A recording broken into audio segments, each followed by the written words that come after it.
List of Republicans joining a Texas lawsuit is growing tonight. They're seeking to overturn the results of the presidential election.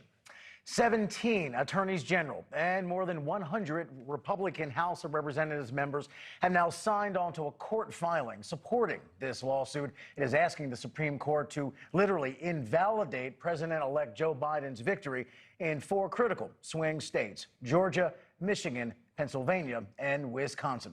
NewsNation correspondent Marky Martin live for us in Dallas with more on this legal challenge tonight. Marky.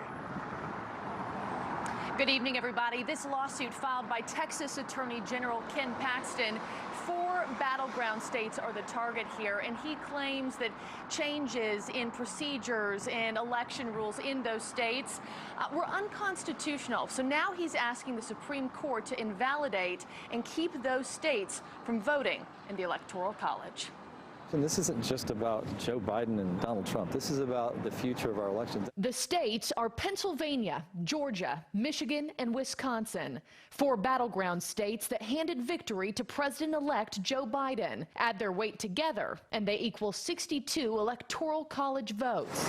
Votes that Texas Attorney General Ken Paxton, a Republican, is asking the High Court to invalidate.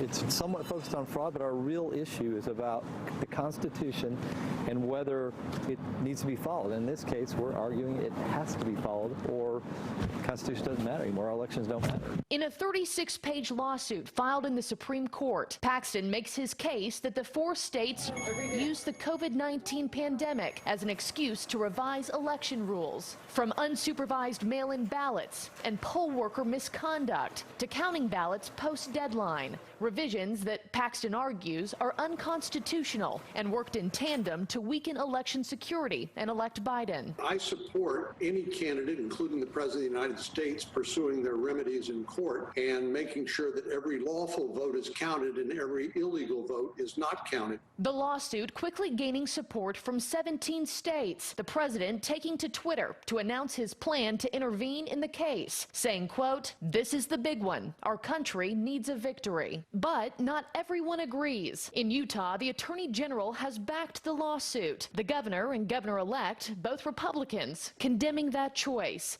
Katie Matheson is with Alliance for a Better Utah, a nonprofit that aims to hold politicians accountable and advocates for progressive policies. She says support of this litigation is outrageous. He is trying to throw out people's votes because he doesn't like the results of the election. And in Wisconsin, one of the defendant states, Attorney General Josh Kaul, a Democrat, calling the Texas lawsuit embarrassing. Just last week, Attorney General Bill Barr declaring that the U.S. Justice Department has found no widespread evidence of voter fraud that could sway the outcome. Trump disputing Barr's findings from the Oval Office. Probably the most fraudulent election that anyone's ever seen. Do you still have confidence in Bill Barr? Ask me that in a number of weeks from now. Also important to mention in this story that Attorney General Ken Paxton is under criminal investigation by the FBI over claims that he abused his power in office to benefit a wealthy donor. Those accusations coming straight from his top deputies in office. And also this just in that we wanted to share, a coalition of 23 Democratic attorneys general from across the nation urging the Supreme Court today to reject this Texas-led lawsuit from Paxton. And also, if these electoral college votes were to be invalidated and thrown aside, it would be enough to sway the outcome to President Trump. Reporting live in Dallas tonight, Marky Martin, NewsNation.